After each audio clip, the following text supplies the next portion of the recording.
Hello gets it flyers, this is Gaurav and anti matter वो matter है जिससे बना एक 75 किलो का एवरेज इंसान अगर गलती से भी आपके कांटेक्ट में आ गया तो उससे 1.5 लाख न्यूक्लियर बॉम्ब जितना बड़ा एक्सप्लोजन होगा। Once again 1.5 lakh nuclear bomb जितना बड़ा explosion. Yes, anti matter can not touch matter. पर आखिर एंटी मैटर में इतनी एनर्जी आती कहां से? एंड बस जरा सोचो कि इसी एंटी मैटर से बना पूरा प्लेनेट आखिर कैसा दिखता होगा, वो कहां एग्जिस्ट करता होगा और उसके अंदर की दुनिया कैसे होती होगी। And the main question is कि अस बीइंग ऑफ मैटर, क्या हम कभी एक एंटी मैटर यूनिवर्स में कदम रख पाएंगे?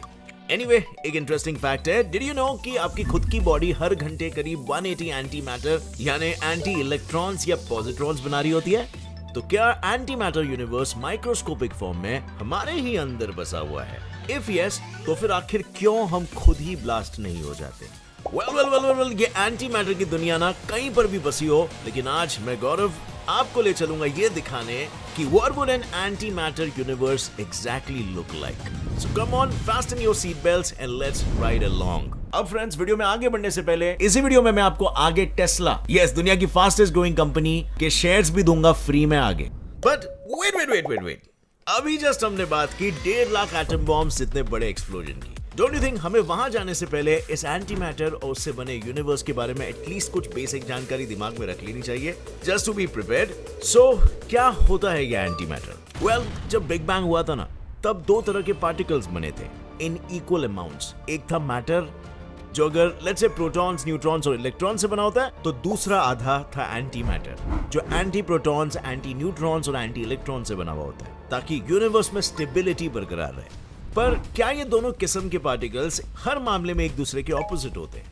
नहीं। सीपीटी सिमेट्री की थियरी के अनुसार ये दोनों तरह के मैटर्स अगर एक दूसरे से हर मामले में ऑपोजिट बने तो फिजिक्स के सारे लॉज वायलेट हो जाएंगे और पूरा फिजिक्स कोलैप्स हो जाएगा। और इसीलिए फिजिसिस्ट ने फॉर्मुलेट किया है कि दोनों मैटर सिर्फ 3 ही चीजों में एक दूसरे से सिमेट्रिकल हो सकते हैं। पहला है कॉन्जुगेशन ऑफ चार्ज, दूसरा है पैरिटी ऑफ डिमेंशंस, जिसको हम सिंपली ऑपोजिट XYZ एक्सिस कह सकते हैं, और तीसरा है टाइम।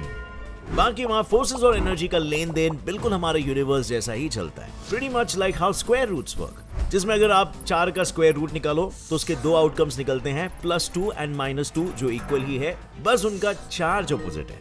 पर आखिर ये ऑपोजिटली चार्ज पार्टिकल्स बनते ही क्यों हैं? वेल, देखो, क्वांटम फील्ड थियरी में से क्वांटम थियरी ये कहती है कि मैटर एक ही समय पर एक से ज्यादा फॉर्म्स में एग्जिस्ट करता है, क्योंकि फील्ड थियरी के हिसाब से मैटर एक्चुअली एग्जिस्ट ही नहीं करता है। There are just multiple fields, जिसमें किसी इलास्टिक कपड़े की तरह जब एनर्जी एब्जॉर्ब करके रिपल्स यानी वेव्स बनते हैं, तो उन रिपल्स को ही हम उस फील्ड के पार्टिकल्स कहते हैं। लेकिन मैटर की एग्जिस्टेंस और नॉन एग्जिस्टेंस की कहानी की तरह ही हमारी लाइफ में भी बहुत सी चीजें हैं जो होती तो है, बस हमें नजर नहीं आती। जैसे हमारी इन्वेस्टमेंट्स, जिनकी ग्रोथ हमारे इंडिया में बहुत ही कम दिखाई देती है। पर इसकी एक वजह शायद ये भी है कि हम आज टेस्ला, अमेज़न जैसी मल्टीनेशनल कंपनी से घिरे होने के बावजूद, बहुत से अमेरिकन कंपनीज के प्रोडक्ट्स यूज करने के बावजूद इन $multi-million वाली कंपनी में इन्वेस्ट ही नहीं कर रहे हैं और प्रॉफिट बस यही कमा रहे हैं, हमारे साथ शेयर नहीं कर रहे हैं। और इसीलिए मैं आपके लिए लेके आया हूँ IND मनी ऐप, जो आपको इन बड़ी कंपनीज के फ्रैक्शनल शेयर्स यानी कि पूरे शेयर्स का भी एक हिस्सा खरीदने का मौका देगा, जो आपको इंडिया के स्टॉक्स में भी नहीं दिया जाता है। अब यूएस का मार्केट इंडियन मार्केट से बहुत ही ज्यादा तेजी में ग्रो हो रहा है, तो आपको भी उनके ग्रोथ का बेनिफिट मिलेगा।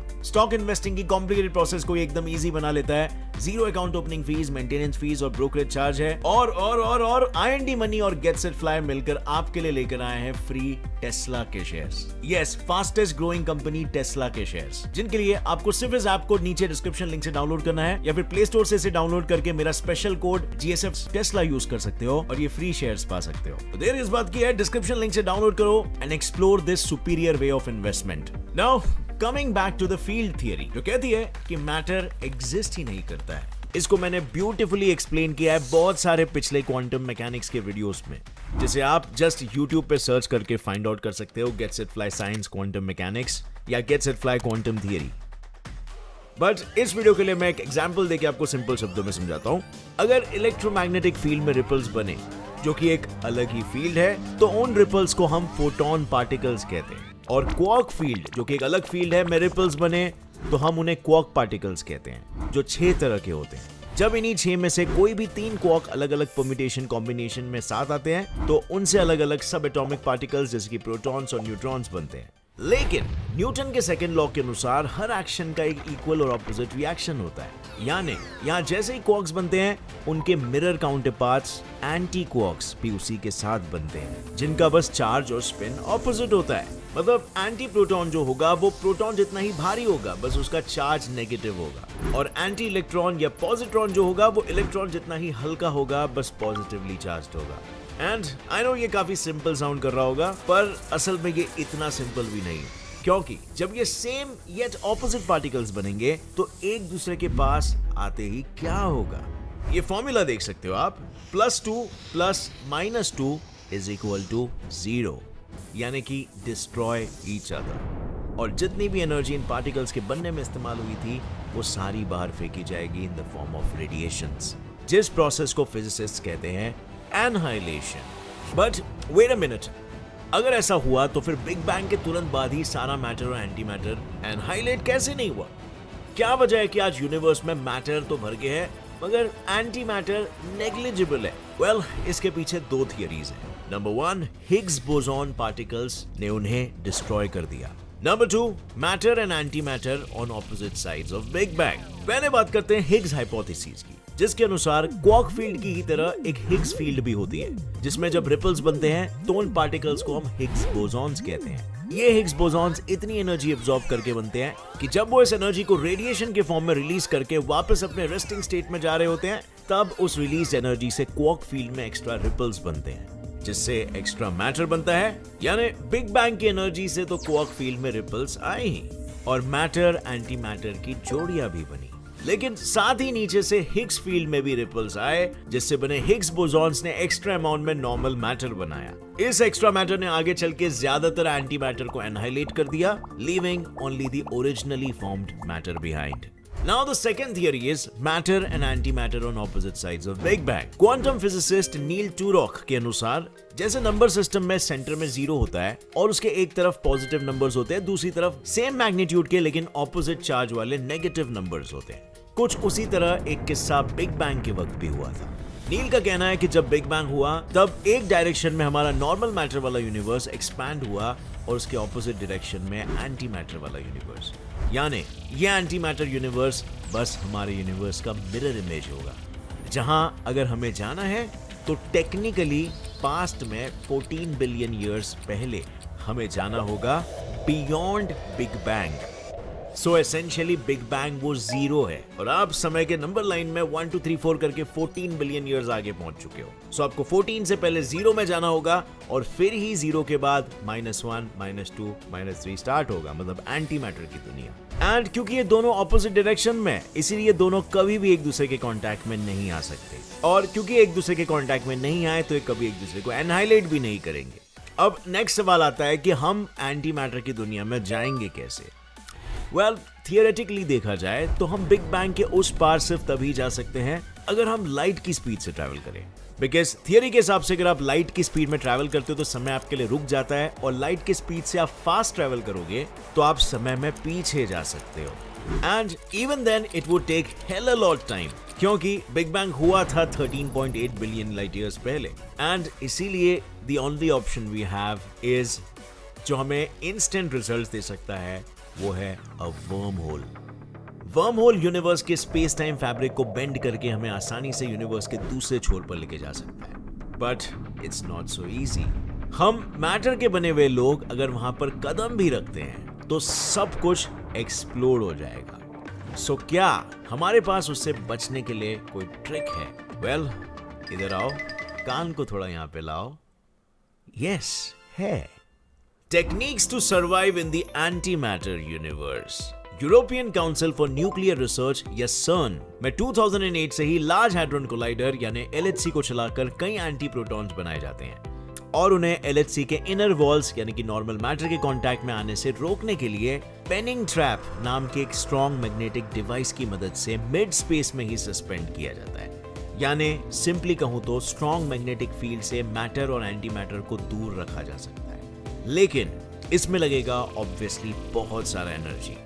तो इसके लिए हम ये कर सकते हैं कि अपने ऑर्डिनरी मैटर से बनी किसी भी चीज को एज अ फ्यूल अपने साथ लेके जाएं, ताकि वहां मौजूद एंटी मैटर को उससे कांटेक्ट में लाया जा सके। इसके एनहाइलेशन से जो एनर्जी पैदा होगी उसे किसी मिनी रिएक्टर की मदद से हम इलेक्ट्रिकल एनर्जी में कन्वर्ट कर सकते हैं, जो मैग्नेटिज्म को परपेंडिकुलरली अपने साथ लेकर घूमती है। So in mind blowing explosion से हमने मैग्नेटिक फोर्स जनरेट कर ली। Simple, right? So now that आपके पास एक full time magnetic force field है जो आपको किसी भी एंटी मैटर को छूने से बचा सकती है, you can easily explore the antimatter universe for now, for at least a few minutes. अब क्योंकि एंटीमैटर मैटर का ही मिरर इमेज है, एंटीमैटर यूनिवर्स में देखा जाए तो हर चीज उसी के तरह दिखाई देगी जैसे हमारे यूनिवर्स में दिखाई देती है। फर्क बस इतना होगा कि ये एक तरह का मिरर वर्ल्ड होगा, एक्सेप्ट ऑब्वियसली यहाँ की हवा, पानी या खाना आपकी जान ले सकता है, क्योंकि भले ही वहां का पानी H2O ही होगा और उसी तरह दिखाई भी देगा जैसे हमारे यूनिवर्स में दिखाई देता है, पर उसमें दोनों हाइड्रोजन एटम्स नेगेटिवली चार्ज्ड होंगे और ऑक्सीजन एटम पॉजिटिवली चार्ज्ड। यानी मुंह में ही जाते उसके नेगेटिवली चार्ज्ड हाइड्रोजन और पॉजिटिवली चार्ज्ड ऑक्सीजन हमारे शरीर में मौजूद पानी के पॉजिटिव हाइड्रोजन और नेगेटिव ऑक्सीजन के कांटेक्ट में आएंगे और बूम, हमारे चीथड़े उड़ जाएंगे।